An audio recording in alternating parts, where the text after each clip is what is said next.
এবারে শেখ হাসিনার ভিসা বাতিল করল যুক্তরাষ্ট্র। পালিয়ে যাওয়ার জন্য শেষ আশ্রয়টুকু থেকেও বঞ্চিত হয়েছে এই জালিম স্বৈরশাসক। এদিকে দেশ ছেড়ে পালাতে গিয়ে বিমানবন্দরে আটক হয়েছে ছাত্রলীগের 2 নেতা। আর থাকবে জামিনে মুক্তি পেয়েছেন আন্দালিব রহমান পার্থ। এদিকে পালাতে গিয়ে বিমানবন্দরে আটক হয়েছে সাবেক তথ্য ও যোগাযোগ মন্ত্রী পলক। জানাবো দেশে ফিরিয়ে এনে শেখ হাসিনার বিচারের দাবি জানিয়েছে বিএনপি জ্যেষ্ঠ যুগ্ম মহাসচিব রুহুল কবির রিজভী। এদিকে সাভারে পুলিশ জনতা সংঘর্ষ, নিহতের সংখ্যা বেড়ে 31। সর্বশেষ জানিয়ে দিব শেখ হাসিনা গণতন্ত্রের প্রতীক থেকে যেভাবে স্বৈরশাসকে পরিণত হলেন। শুনছিলেন সংবাদ শিরোনাম, এবারে থাকছে বিস্তারিত। তার আগে অবশ্যই আমাদের ভিডিওটিতে একটি লাইক দিন এবং বাংলাদেশের সকল প্রকার আপডেট এবং গুরুত্বপূর্ণ নিউজগুলো সবার আগে পেতে চ্যানেলটি সাবস্ক্রাইব করুন। এছাড়াও ভিডিওটি ভালো লাগলে অবশ্যই আপনাদের বন্ধুদের মাঝে ভিডিওটি ছড়িয়ে দিয়ে সবাইকে সত্য জানার সুযোগ করে দিন। শেখ হাসিনার ভিসা বাতিল করল যুক্তরাষ্ট্র। মার্কিন টেস্ট ডিপার্টমেন্টের একটি ঘনিষ্ঠ সূত্র নিশ্চিত করেছে বাংলাদেশের সাবেক প্রধানমন্ত্রী শেখ হাসিনার ভিসা বাতিল করেছে যুক্তরাষ্ট্র। ব্রিটিশ সাংবাদিক ডেভিড বার্গম্যান টুইটে এমনই কথা জানিয়েছেন। এছাড়াও ভারতীয় সংবাদ মাধ্যম নিউজ 18 এই কথা নিশ্চিত করেছে। বাংলাদেশের বিক্ষোভের বিরুদ্ধে দমন-পীড়নের পর দেশ ছেড়ে পালিয়ে গিয়েছেন সাবেক প্রধানমন্ত্রী শেখ হাসিনা। এ অবস্থায় দেশের বর্তমান পরিস্থিতি নিবিড়ভাবে পর্যবেক্ষণ করার কথা আগেই জানিয়েছিল যুক্তরাষ্ট্র। একই সঙ্গে বাংলাদেশে অন্তর্বর্তী সরকার গঠন প্রক্রিয়াকে গণতান্ত্রিক এবং অন্তর্ভুক্তিমূলক হওয়ার আহ্বানও জানিয়েছে দেশটি। দেশ ছেড়ে পালাতে গিয়ে বিমানবন্দরে আটক হয়েছে ছাত্রলীগের আরো 2 নেতা। দেশ ছেড়ে পালাতে গিয়ে বিমানবন্দরে আটক হয়েছে বিশ্ববিদ্যালয় ছাত্রলীগের সাধারণ সম্পাদক তানভীর হাসান সৈকত এবং ঢাকা মহানগর উত্তরের ছাত্রলীগের সাধারণ সম্পাদক রিয়াজ মাহমুদ। মঙ্গলবার বিকালে বিমানবন্দরে তাদেরকে আটক করা হয়েছে। এদিকে শেখ হাসিনার নেতৃত্বাধীন আওয়ামী লীগ সরকারের পতনের পর নয়াপল্টনের সমাবেশ ডেকেছে বিএনপি। বুধবার দুপুরে রাজধানী নয়াপল্টনের দলীয় কার্যালয়ের সামনে এই সমাবেশ করবে দলটি। মঙ্গলবার বিকালে গণমাধ্যমে পাঠানো এক বিজ্ঞপ্তিতে এই তথ্যটি নিশ্চিত করা হয়েছে।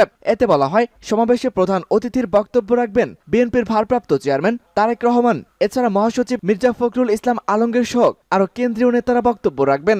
দেশের এই সংকট উত্তরণে মোটেই বিলম্ব না করে অতি দ্রুত একটা অন্তর্বর্তীকালীন সরকার গঠন করার আহ্বান জানিয়েছেন বাংলাদেশের জামাতে ইসলামীর আমির ডক্টর শফিকুর রহমান। মঙ্গলবার বিকালে রাজধানীর মগবাজারে দলের কেন্দ্রীয় কার্যালয়ের এক সংবাদ সম্মেলনে এই কথা জানিয়েছেন তিনি।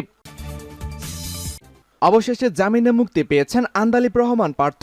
বনানী সেতু ভবনে হামলার মামলায় বাংলাদেশের জাতীয় পার্টির চেয়ারম্যান ও সাবেক সংসদ সদস্য ব্যারিস্টার আন্দালিব রহমান পার্থের জামিন মঞ্জুর করেছে আদালত। বুধবার শুনানি শেষে ঢাকার মেট্রোপলিটন ম্যাজিস্ট্রেট মোহাম্মদ নুরুল হুদা চৌধুরী আদালতে এই আদেশ দিয়েছেন। আসামির পক্ষে আইনজীবী আল বাশার এই তথ্য জানান। গত 25 জুলাই একই মামলায় আন্দালিব রহমান পার্থের 5 বছর এবং 30 জুলাই 3 দিনের রিমান্ড মঞ্জুর করেছিল আদালত। এরপর 2 আগস্ট রিমান্ড শেষে আদালতে তাকে কারাগারে পাঠানোর নির্দেশ দেওয়া হয়। জানা গেছে গত 18 জুলাই সেতু ভবনে হামলার ঘটনা ঘটে। এই ঘটনায় সেতু ভবনের কেয়ারটেকার রবিউল ইসলাম বাদী হয়ে বনানী থানায় একটি মামলা করেছিলেন। মামলায় সেতু ভবনে 300 কোটি টাকার ক্ষতি হয়েছে বলে এজাহারে বাদী উল্লেখ করেছেন। পরে 24 জুলাই দিবাগত রাতে রাজধানীর গুলশানের বাসাবাড়ি থেকে আন্দালিব রহমান পার্থকে গ্রেপ্তার করা হয়।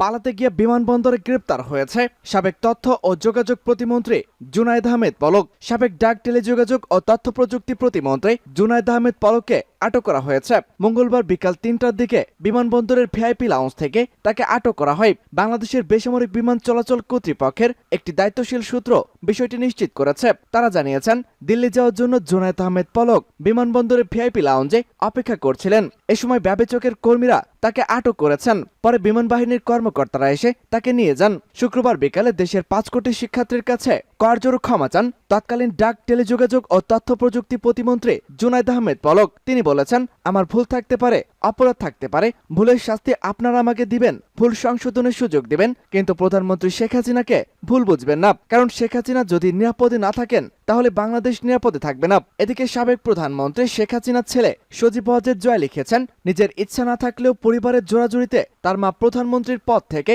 পদত্যাগ করতে বাধ্য হয়েছেন। সোমবার ভারতীয় একটি সংবাদ মাধ্যমকে দেওয়া এক টেলিফোন সাক্ষাৎকারে এমনই দাবি করেছেন তিনি। সূত্র ভারতীয় গণমাধ্যম।